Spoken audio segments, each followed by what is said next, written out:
pandemonium. Use my fangs to murder ya. Yo soy la diosa, los demonios no me controlan. Soy culebra. What's up, everyone? 7 Octoberz. Welcome to my podcast, Nightmare on Sedgwick Avenue. This is season 4, episode 4. Today, I'm excited to introduce our guest. I've been wanting to interview him. He goes by Jonathan Barkan. He's a director, producer of mental health and horror documentary that should be releasing soon. We'll get to that in a minute.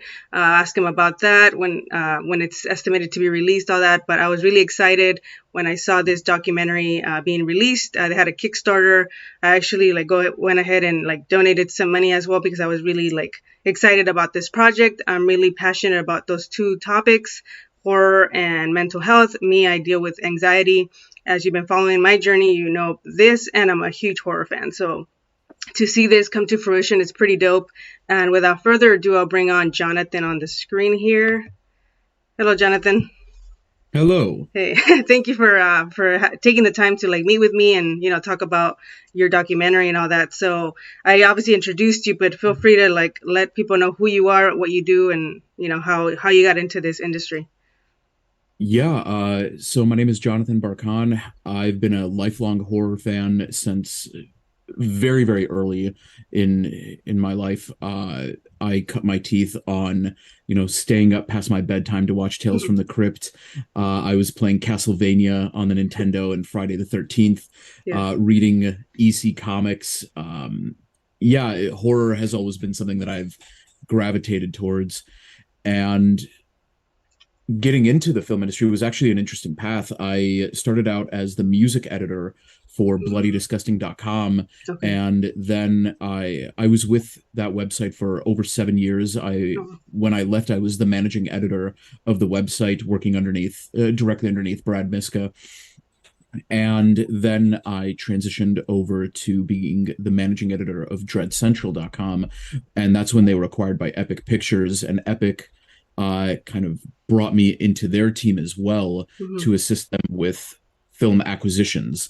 And so I became a creature of two worlds. I was a writer and an editor and a critic, mm-hmm. and I was also doing acquisitions and kind of helping strategize distribution plans. Mm-hmm. And then I kind of got the opportunity to make that my focus, and that's what I did. I work now exclusively in film acquisitions and distribution, and also film sales, both to with SVOD licensing to companies like Shudder and Netflix, as well as international sales. So that's very cool. That's kind of my journey over 13 years in this industry. And in terms of the documentary itself, I've always been someone who's very open about my own mental illnesses and my mental struggles. Mm-hmm. And horror has always been a place that has offered me catharsis and safety. And I've seen that with a lot of the people that I've spoken with, other people in the community. And so this documentary idea was in my head for quite a while. And then one day I was speaking with my executive producer, Andrew Hawkins, mm-hmm. And I kind of broached the idea to him, and he said, we're going to make this happen. We're going to do this. And in my mind, I was like, okay, everyone says that. And then 3 months later, we had a team. We had made the announcement. We launched the Kickstarter, mm-hmm. and I was like, oh my God, this is real. This is really happening. So it's been this absolutely whirlwind journey, but one that has been so rewarding and so incredible and so humbling in so many different ways, because I've been able to speak with incredible people from around the world who have offered their thoughts and insights on this topic. And they're just, the stories that are out there are really powerful and really incredible. And knowing and experiencing how they've helped me, I can only just wait on pins and needles for the rest of the world to see what we got to experience. Yeah, it's like a perfect timing too, because I feel like mental health is like one of those topics that people are talking about more. Like before, it was kind of like a taboo, and then horror too. Like it's Yeah. always been that that stepchild, that genre that nobody really liked or understood. But like now, it's like both are like very up. Like horror is probably one of the most popular genres right now. So it's kind of cool to see that. Yeah. Yeah, and it was funny, through a lot of the interviews, one of the recurring statements that we kept hearing was, "I wish I had something like this when I was growing up, when I was Yes. younger." And I was thinking to myself, it would have been amazing, but at the same time, we didn't have the language nor the interest in having those kind of open and honest discussions about mental Hmm. health, Yeah. much less talking about the ways that horror can help people. Yeah. So had this been made when we were kids, it would have just it would have vanished. It would have disappeared because no one would be open to discussing that. And I It's true. think now is the right time. And I'm constantly reminded of that old saying, um, the best time to do something, the best time to plant a tree was 20 years ago. The second best time to plant a tree is right now. Yeah. So if if by making this we are creating something that will help future generations, then it is absolutely worth it. And if this will inspire other filmmakers and other horror fans to tackle this subject from their perspective and with their focus, then all the better. This is something that we should see more of. I'm hoping Exactly. that mental health and horror eventually just becomes one of dozens of documentaries on the Yeah. topic. That would be the most amazing thing. Yeah, that would be really cool. And kind of going back to you a little bit, as far as like you said, obviously you started off as a music editor and all that, and like a critic. How did you transition from there to like directing and producing? Like I've seen I saw your IMDb that you obviously done other like films produced, but How did you get into that? So one of the, I'm a very honest and transparent person in a lot of ways, and so I'm going to Yeah. tell you a very funny, and I wouldn't call it dirty, but Yeah. a silly little secret Uh-huh. about distribution Uh-huh. is that some distributors, and it's not something that I've necessarily been a part of until recently, but some distributors will say, "Hey, we're distributing your film. We need 3 executive producer credits, Hmm. or something like that." So Yeah. they get the title Uh-huh. by distributing the film. Okay. So that's kind of where I've been. But um, over the years, I've actually been doing a lot of I'm trying to think of the best way to put it. I guess you could say script coverage, where basically people would send me scripts, I would read through it, and I would give them my honest feedback, and it would be Mm, okay. pretty intense, constructive criticism. But I always told people, my job in reading through your script and giving ideas is I'm going to be the a-hole. I'm going to be the bad guy, but that's because I see the potential of what you've got, and I want you to reach that potential. Yeah. So rather than softball it, I'm going to give you the hard notes and the kind of the painful ideas, telling you to kill off these darlings and rewrite this and adjust this. I'm going to give you all of that so that the in the end you look at the script and you go, this is better. This is going to be more marketable. It's going to be scarier. It's going to have a better story. It's going to flow. Everything Hmm. about it is going to be better than what it was. And did Okay. that experience of hearing all those criticisms suck? Yes. Is this better as a result? Also yes. And so that's also where I'm helping some people in terms of producing, is Okay. kind of making sure that I give them my informed feedback as someone who has been, one, a fan for my whole life, but two, approached it as a critic, as someone who needs to think about things critically and understand the foundations of filmmaking. By having that knowledge and applying it towards this genre that I have so much passion and love for, Yeah. that's when you can kind of marry the two worlds and create something really special. That's pretty cool. And obviously you have like a good like, track record of what you mentioned you worked at Dread Central, Bloody Disgusting, all that. How did all that get started? Like obviously you're a fan, but did you go to school for that or how did you get into that? That's pretty cool. Well, yeah, in a way, I went to school. What happened is I went to my local community college and I got a certificate in music production and engineering. I always thought that I'd be the guy Okay. behind the mixing board That's pretty cool. in music studios, Uh-huh. because my other big passion and love is music. I mean, I've got my guitar. I've been playing for Yeah. many years. I was that kid that I had a little cheap keyboard, and when movies would play, I'd be lying on my stomach on the floor Yeah. and just trying to play out the melodies as I listened to it. So music was always a big part of me. And then one day when I went to Bloody Disgusting, they premiered a music video. I think it was for the band Suicide Silence. Hmm. And I went, whoa, Bloody Disgusting is covering music now? I need to get in on this. So I sent a message to the author of that post, Hmm. not knowing that it was the co-founder of the website. Yeah. And I said, hey, here's who I am. I've been coming to Bloody Disgusting for I don't even know how long. Uh-huh. Um, I have formal training in music studies. Like I'm a musician and I've studied production and engineering, mixing, all of that. Um, and I'm also, you guys cover mainly rock and metal. I'm a huge rock and metal head as Hmm. well as a horror music fan.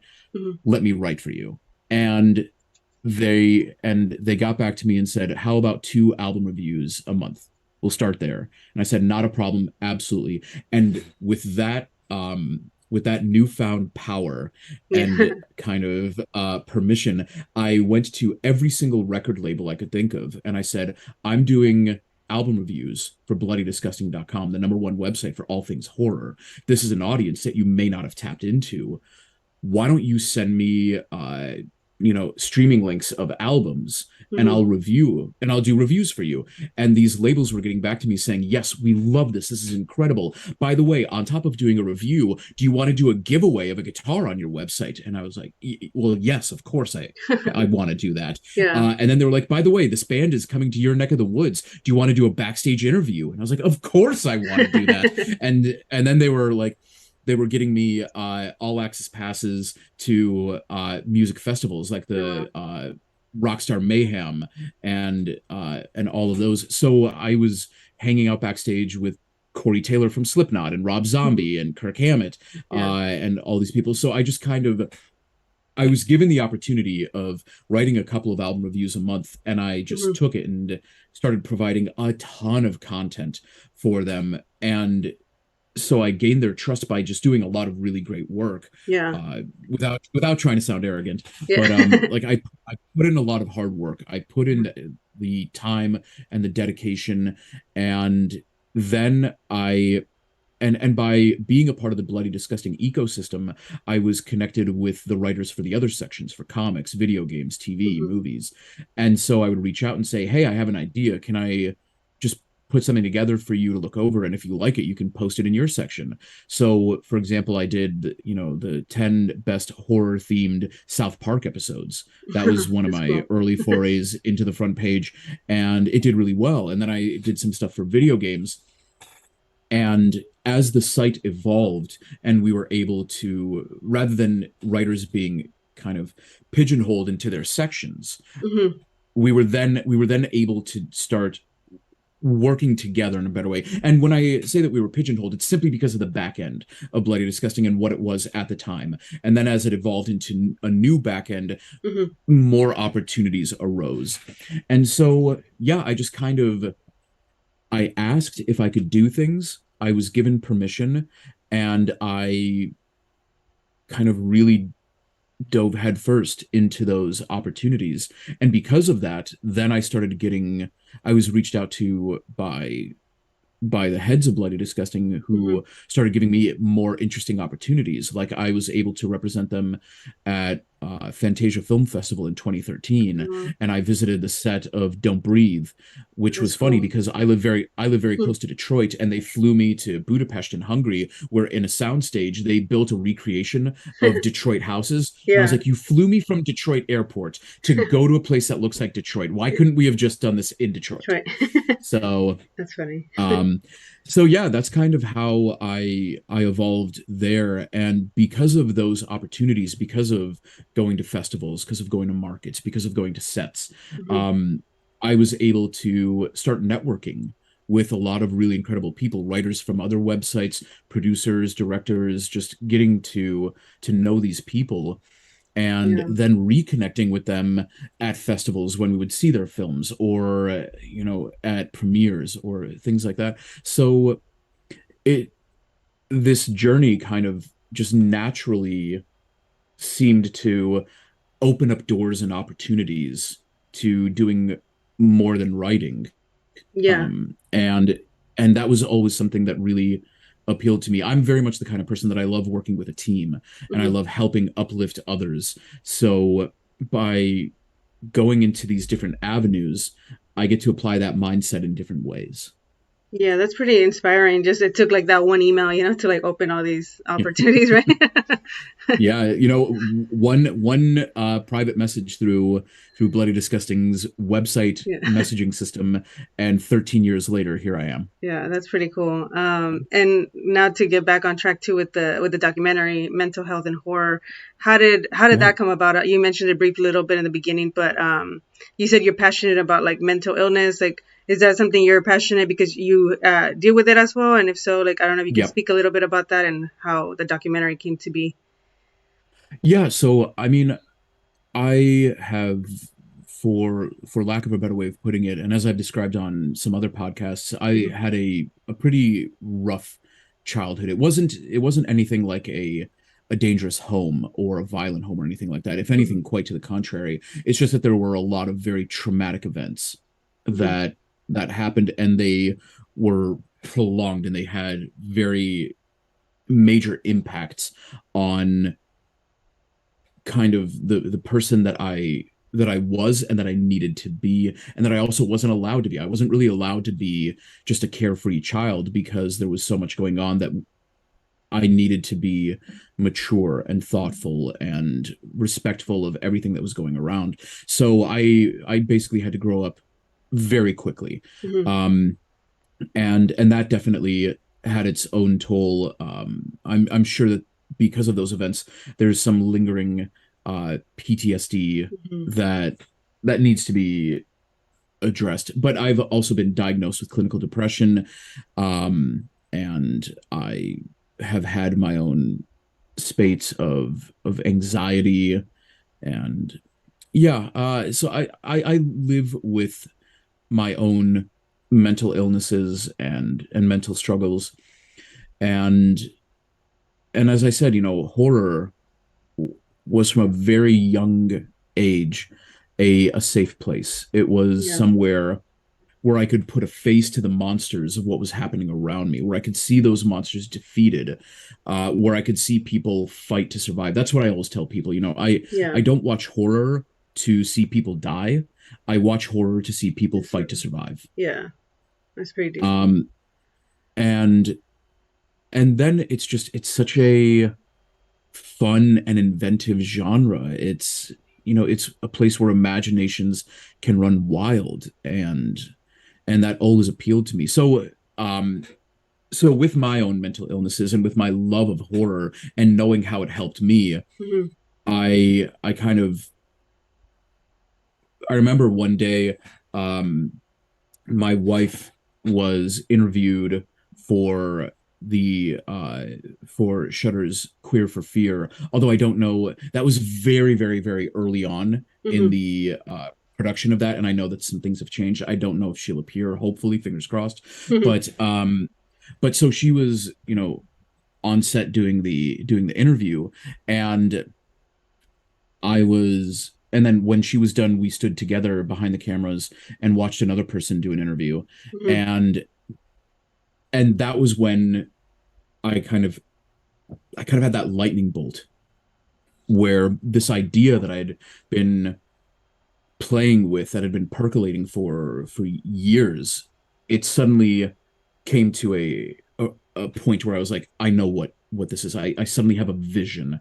And so I'm the kind of person that I almost always carry like a little journal Yeah. with me and a pen. And so I went to the corner of the soundstage and I just started furiously scribbling down ideas. Here are guests that I want to interview. Here are resources that I know of, and here are places I can go to get more resources. Facts that I need to gather, like everything. It was work that I needed to do, and just everything that I could think of pouring out into this journal. And I went home, typed it all up in Google Docs, started adding to it, produced more information, and yeah, it was. And then I kind of held on to it for a little while and spoke with a few people about it who were like, "No, this is a really amazing idea, and I think Yeah. you should make this happen." And then I started talking with Andrew Hawkins, my executive producer, who was a part of Creator VC and helped with the In Search of Darkness Okay. documentaries. And so I knew that he had experience in this world, and I just one day on Twitter was like, "Hey, do you have a few minutes? I'd love to get your thoughts on something." And I sent him the Google Doc that I'd made, and 20 minutes later, he messaged me back saying, "Get on a Zoom call with me right now." And we hopped on, and he was like, "This has to be made. Like, there's no other way around it. This is so necessary and so important." And this was also within the first 6 months of no, it had to be a little bit longer, 6 months to a year Mhm. of the pandemic.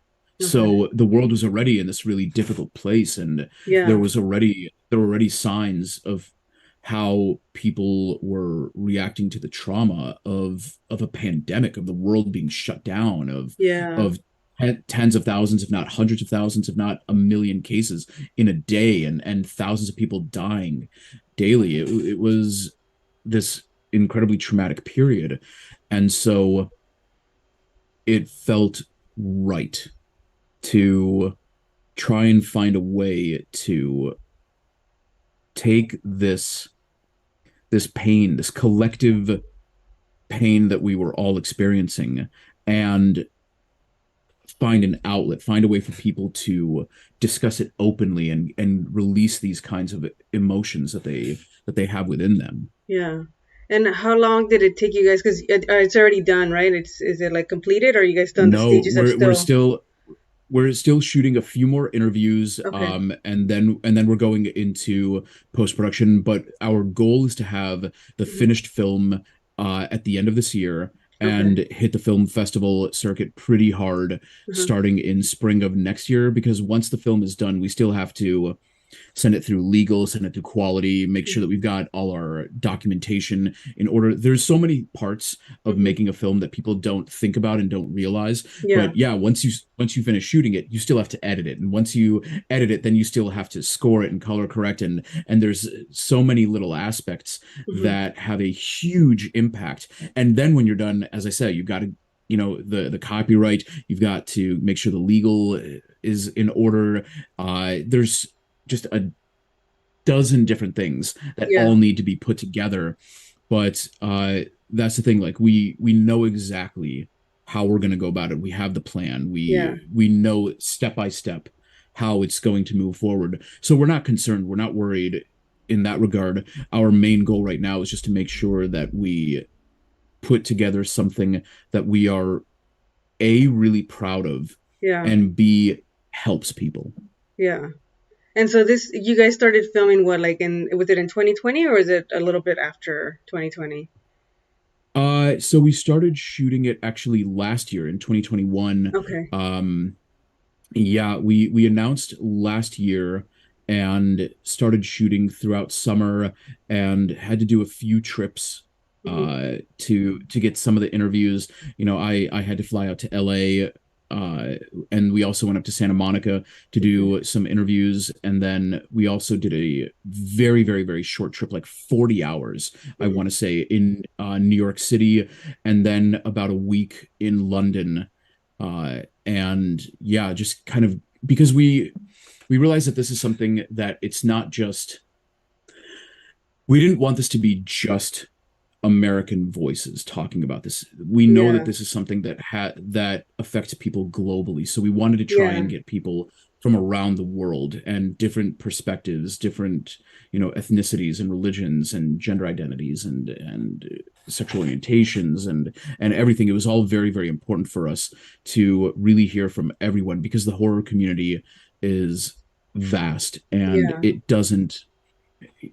doesn't discriminate. Mhm. And as a result, I wanted to make sure that as much as possible within the limitations that we have, as many people from the horror community could see themselves Yeah. in this documentary.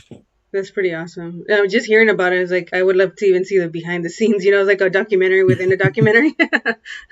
I wish we'd be able to Right? do it. So much of it was done remotely that it Yeah. would literally just be like a camera here of me in the chair going, uh,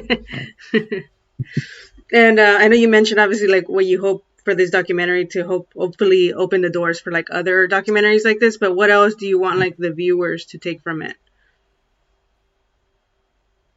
it's there are from the beginning there have been two goals with this documentary. One is very cliche, but I'm kind of okay with it.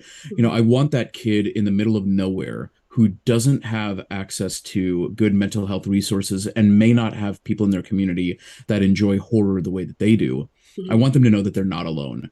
And when I had that goal in mind, I realized I had to sit with it and do some introspection, and I realized that it can't just be a white boy in the middle of nowhere. It has Yeah. to be anyone, a black disabled queer woman or a transgender, Latino kid or, Mhm. whatever, and anyone. It doesn't Mhm. matter. They have to be able to see themselves in some way. Yeah. So that from the very beginning, before we even shot a single interview, that was something that we were considering. The second goal is having been a horror fan my whole life and having, pretty at times open-minded, but also at times very conservative-minded parents. Horror was always something they didn't understand and they were afraid of and they were scared of. And then you have the Tipper Gores and the Tucker Carlsons who point a finger at the genre anytime something goes bad because rather than look at the actual cause, let's find a scapegoat. Let's put all Yeah. of our energy into a scapegoat. And horror has been the scapegoat for a lot of people for a long time. Yeah. And I'm tired of playing defensively when it comes to those discussions because if you think of it just in terms of numbers, very logically in terms of numbers, when you have a pundit who points the finger at horror, say 1 million people, 1 million followers believe it. I could spend years and years and years and years of my life trying to convince them otherwise, and at best I'll get 50%. So 500,000 people say, you know what, maybe horror isn't the problem, but 500,000 people still believe it. And in that time, those pundits are going to keep pointing to horror as a problem, thereby adding to the people Yeah. who believe that it's an issue. And the people who believe it's an issue are going to use their platforms to tell others. And it could be on social media, it could be at parent teacher conferences, it could be wherever. They're going to say horror is dangerous and it is life threatening and we have to stop it. So rather than act defensively, I want this documentary in a way to be used offensively to say horror is not an issue. And we have medical professionals, we have therapists, we have psychologists, we have psychotherapists, we have researchers who have done studies that point to how horror can help people. We have the facts, we have the evidence based arguments. And if you want to disagree with that, go ahead, but you're going to have to put in the work. You're going to have to put in the effort to say, this is why horror is actually damaging people rather than just throwing it out there and going, horror is bad and I'm going to cover my ears and I'm not going to Yeah. hear anything else. You're going to tell me that horror is bad, prove it to me. Just like Yeah. I am putting in the work here, to prove that for some people, it can be a very powerful tool for recovery and for safety. Yeah, exactly. Yeah, I love that. And kind of to it kind of goes into my next question a little bit. Like for you, obviously, horror is one of the things that's been like cathartic to you. What other things do you do for your mental health? Like, what's something that you do? So yeah, horror is a big one. Video games are also a really kind of safe place for me, and horror video games as well. Like I am a huge Silent Hill fan, and that series is not shy Yeah, about how openly it talks about uh, trauma and mental illnesses and the ways that that can manifest a very specific reality around us. Um, and then just kind of, I mean, obviously there's the healthy things one can do. Go for a walk. I like taking my dog for a walk around the neighborhood at night. yeah, Um, I like surrounding myself with the things that bring me happiness and joy. I am a big part of my aesthetic is going to be nope, wrong side, there we go, jack-o'-lanterns and yeah, pumpkins. I love that. So if I can have, little things like that all around me, I'm yeah, going to do that because it puts a smile on my face. um but yeah, I think it's putting in the work through therapy, through self-care, um if if necessary through medication. um I'm not someone who is ashamed when I need to be on medication, and I hmm, don't think anyone else should be. I don't think of it as a weakness. If anything, I think of it as a tool to assist in recovery. yeah, I think therapy is very much the same thing. No one should be ashamed of seeing a therapist or a psychiatrist or anything like that. If anything, um, being that vulnerable and that honest is really empowering and really beautiful. So yeah, I guess that's kind of the approach that I have and what I try and do for myself. yeah. Thank you for sharing that. I'm pretty sure other people like have the same thing that they deal with, and finding different outlets is a good thing. Um, and then kind of to ask you too, like, what's your favorite like top five like horror films? If you had to choose, what would be your top five?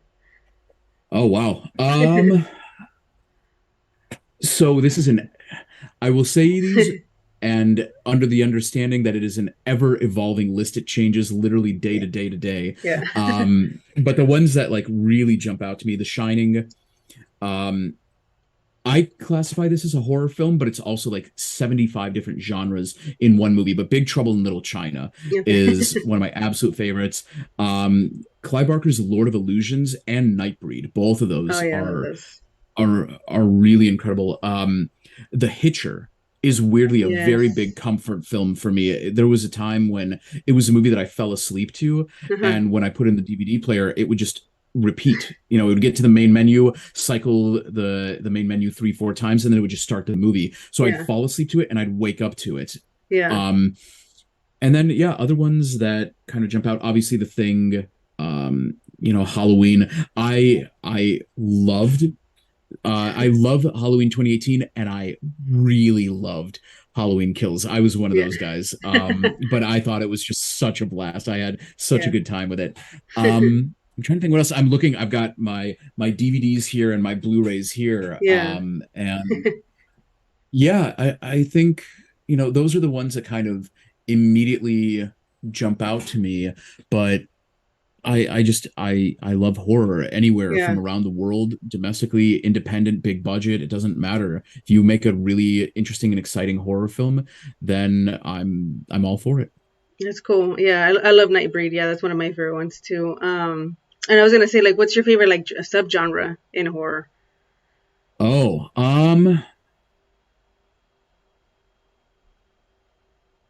wow. I'm not sure. Because there are It depends amazing on the titles type. in every subgenre. It really does, yeah. Right? Because I think of like found footage, and like Blair Witch Project and Gunjam Haunted Asylum are just masterpieces. I think of slashers, and something like Popcorn immediately comes to Yeah. mind. Haunted house movies are so exciting and thrilling. Anything from The Changeling to The Conjuring. And yeah, then obviously there's the creature features, the Yeah. that the Blob, the remake is fantastic, and The Thing, like I said. Yeah. Really, I was never there are very, very few subgenres that I dislike. The only real one that I just have a hard time with, that I don't want anything, I don't like that one, is the rape revenge. Oh yeah. Um, Yeah, it's pretty hard to watch for me too. Yeah. yeah, and the thing is, I don't discount it for the other people who love it. Like one of my producers, BJ Colangelo, Mhm. uh, is has written absolutely incredible and beautiful introspective pieces about the rape revenge subgenre that really put it into an amazing context for me. And Mhm. while I appreciate the context, I just don't want to partake in it. Yeah. Yeah. And what's your favorite, who would you say your favorite final girl is, and who is your favorite like horror villain? Favorite final girl? Maybe Ripley.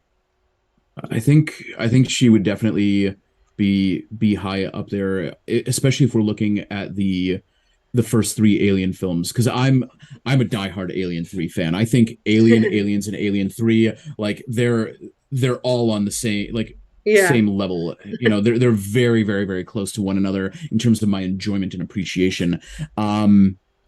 Favorite villain? I've probably got a this is a an answer that I'm sure you've gotten more than a few times, and it's perfect for your show. Freddy. It's my Yeah. first horror memory. Yeah. Really is. Nightmare 4, Freddy bursting through the waterbed Yeah. and pulling Joey underneath. Um, so I think that's definitely uh, he's definitely up there. Yeah, he's definitely, yeah. What I like about him is I remember watching a documentary about it and how he was like the first villain to actually speak, because we always got like Michael Myers, Jason, but then he was like the one that was like witty with his like lines and stuff like that. So I think that was pretty cool. Um, Yeah. and what do you feel about like the horror genre right now? Like obviously it's like I said, it's kind of one of the number one genres. Like how do you feel about the newer films? Like I feel like it's being innovative, but what are your thoughts on it? I love it. Part of my Due to my job in acquisitions and distribution, I get to watch a lot of movies, especially from the independent film circuit, and Yeah. the next generation uh, of horror writers and directors are doing really amazing and wonderful things, and they're trying to be really creative and really kind of inventive. I think of a movie like Relic from Natalie Erica James, and that is both terrifying, and it had me crying pretty heavily, because I watched it 6 months after my grandmother passed away, and she passed away from dementia. Mm. And so it hit all of the right notes. And yeah, I think filmmakers are doing really fascinating, incredible things. And because horror is suddenly, I wouldn't say suddenly, but it really is, we are in a golden age of horror where there's a lot more horror appreciation, and there's a lot more experimentation being done with it. I think that there's never been a better time to be a horror fan, and I Mhm. can't wait to see where it goes from here. It can only go up. I mean, even if the the popularity aspect of it dies down, and it Mhm. goes back to being something that is for for a very specific audience, and it loses its mass appeal, Mhm. there's still going to be really amazing things done, and and people will take chances. People will look at what's being done in the past, what's being done now, and they will use that to say, how can I create something new and exciting? I mean, without trying to sound self-serving, Mhm. a film that I acquired recently played at Fantasia. It's called Skinamarink, had its world premiere, and Mhm. it is a very unique film. It is a very unique and different and exciting film.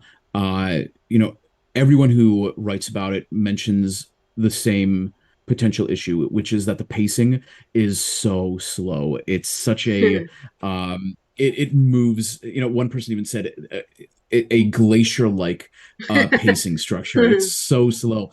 But the movie, to me, when I watched it, I was like, I feel like I am watching a living, breathing nightmare. It's Mhm. the only way I can describe it. And people have likened it to the short films of David Lynch in his, early on in his career. Someone even Mhm. said it's Poltergeist by way of David Lynch. Someone said that the best way to describe this is if you take the book House of Leaves by Mark Denizlewski. I think Mhm. that's how you pronounce his name. Forgive me if it's not. But if you take House of Leaves, this movie feels like House of Leaves, like you're going a little crazy. Um, it's a really unique and exciting film that was made for a low budget and embraced the challenges that it should have had. And rather than create something subpar, the director took those challenges and found a way to work around them in a way that felt unique and exciting and only added to the atmosphere and terror of the film. Yeah. So if you've got something like that can be made theoretically over a weekend and it's getting this kind of attention and this kind of love, then there's so many opportunities available out there for people to do their own incredible thing. Yeah, I agree. Yeah, like I've seen like horror films now, like to me, I don't know if I'm maybe like growing up and like understanding it more like on a deeper level, but I've noticed like same thing like you said where um they hit different as far as like the stories, the writing is just more deeper, and I think that's awesome. So hopefully it continues to grow that way. And then one other question I had too, I rarely ask this question, but I always wanted to hear what people think. So for you, like, what does, because obviously one of the main things in horror is fear, right? It's fear based. What does fear mean to you? And like, what do you think that horror fans enjoy, that feeling of being scared? It's a great question. I'll start with the second part first. Okay. I think the reason that horror fans enjoy the sensation of being scared is because we can still control it at the most fundamental levels. And when I say that, what I mean is we can literally turn the lights on. If a movie is dark and we're scared of sitting in the dark, we can flick a light switch. If it's too loud and the sound is getting to us, we can turn it down. If it's too much for us in the moment, we can hit pause and we Yeah. can go and catch a breath of fresh air. We are always able to control the experience that we're having. And that level of control it's very empowering. That's And true. and therefore the scares are, we know that we can beat them. And it's the same thing with going to like a haunted house or, Yeah. in my neck of the woods, we have like haunted hay rides and Yeah. things like, it's the same thing because we go there and we experience it and we know in the back of our head we can't be touched. And even if we are touched, we're not going to be hurt. There's Yeah. nothing bad that's going to happen. I'm going to be scared. I'm going to be startled. People are going to jump out of the woods. It's going to be amazing. Um, but I'm going to be fine. I'm going to live through it. And I'm going to be able to experience that adrenaline rush and experience the coming down from it and then talk about it with people and have a communal experience. There's something really beautiful Yeah. and amazing about that level of control. For me, fear, what does that mean? I mean, there's obviously the dictionary definition, but that can go away for right now. Yeah. I think fear for me, it really is about giving in and letting go.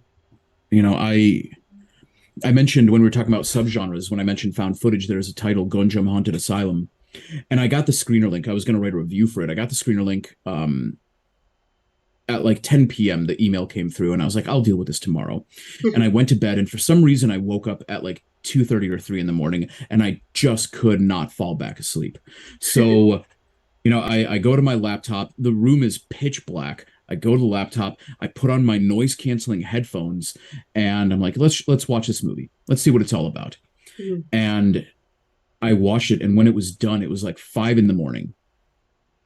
And I was terrified. I I was like, I am not moving from this chair. I'm not even looking over my shoulder until the sun is coming through the curtains, because I was that unsettled and scared. And I hadn't felt that in a very, very long time, because having been a horror fan my whole life and working in the horror industry, I have watched thousands upon thousands of horror films. I wouldn't be surprised if it was over 10,000. Yeah. So I don't really get scared that often. I still Yeah. love horror, but I'm not, how much it scares me is not a criteria for Yeah. me of whether or not I enjoy a movie. Yeah. And so to experience that again was something really special and really exciting. I savored it. I sat there going, this is amazing. I don't want to turn around because I'm convinced that there is something behind me that's going to kill me. And I know that that's not true. I know that that's an impossibility, Yeah. but I still feel like it can happen. Yeah. Yeah, no, that's true. So, And yeah, so I think go ahead. that's what it is. Fear is just um it's it's letting go and letting myself, allowing myself the opportunity to believe in that kind of horror again. Yeah, it's like escaping reality for a little bit, right? Yeah, absolutely. And what's some advice you would give to someone who's like, beginning to get into this kind of industry, like either directing or producing? What's one piece of advice or a couple that you could give? I mean, don't be scared. That's the biggest thing. People are I've seen it so many times where people were afraid to even reach out to someone with a question. And I always tell people, ask, send that email, make that phone call. The worst you're going to get is a no. And more often than not, you're going to get no, but, and they'll find a way to at least help you in some other way. So you may not get an answer from the person that you wanted, but they might direct you to someone who can give you incredible advice. Um, it, it never, ever hurts to put yourself out there and to say, here are my intentions. This is what I want to do. This is who I want to be. This is what I'm trying to accomplish. And by putting that out there, you will meet other people who want to do the same as you. And when you have enough people, you realize that the only thing that's stopping you is yourself. You've That's got the true. team. You can find the resources, or be inventive with your resources. Find a way to make it work, and then just go and do it. You can.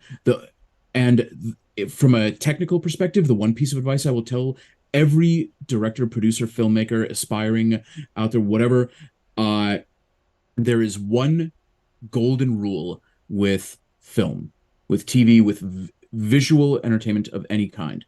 People can put up with poor video quality, but they will not tolerate poor audio quality. So Yeah. invest into sound. Make sure that whatever you're doing, it sounds good, because Blair Witch does not look good, but the sound quality is great.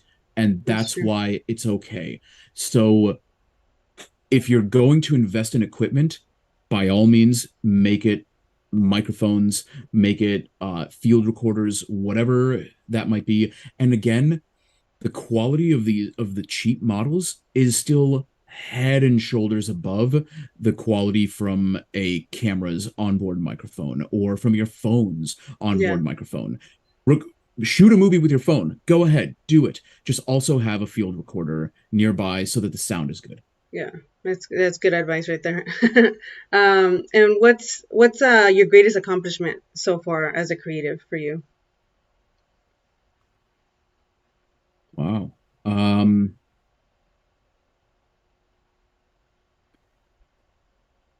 Probably this documentary.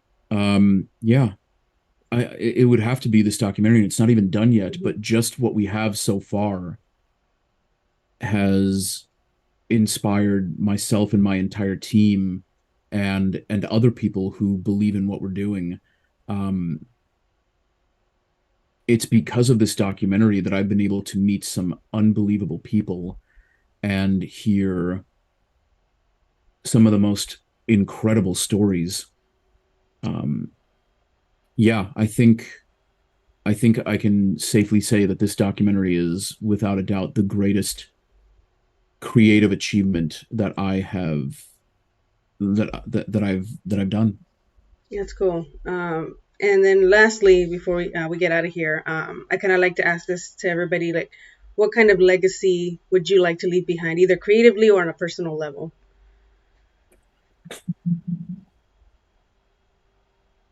I just want to know that something like mental health and horror helps even one person. I think if that happens, then I will feel like my legacy has been secured.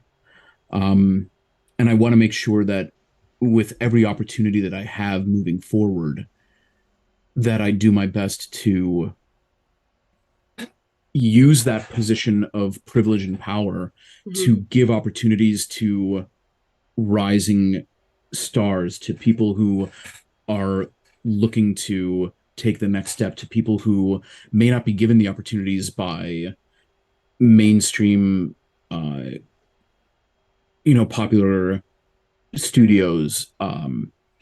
You know, I really believe that by hearing from perspectives unlike my own, by seeing the the way that they process information, that they view situations, it only enriches me and Yeah. makes me a better, more well-rounded person. So if by seeking out those people and giving them platforms on the projects that I'm working on does that, then I will do it every single time. Perfect. Yeah, thank you again so much, for being on here, telling, Thank a you. little about your journey, and it's really inspiring to hear your story. Obviously, I'm very excited for the mental health and horror documentary, so I want to thank you for that as well, for, I don't know, bringing those two topics together and putting that as like in the limelight, I guess you can say. So it's great to see Yeah. something like that, like you said, to be able for other kids like us that we never got to see that when we were younger. So it's kind of cool to see that and very inspiring. And keep doing that. We appreciate it here in the horror community. And thank you again for sitting down here with me. Thank you very much. It was such a pleasure. All right, thank you. And before we get out of here again, thank you to Jonathan for sitting down with me. This was episode 4, season 4 of Nightmare on Sedgwick Avenue. If you like this episode, go ahead and subscribe to my YouTube channel or on any streaming as well. This is on audio format as well. And thank you guys.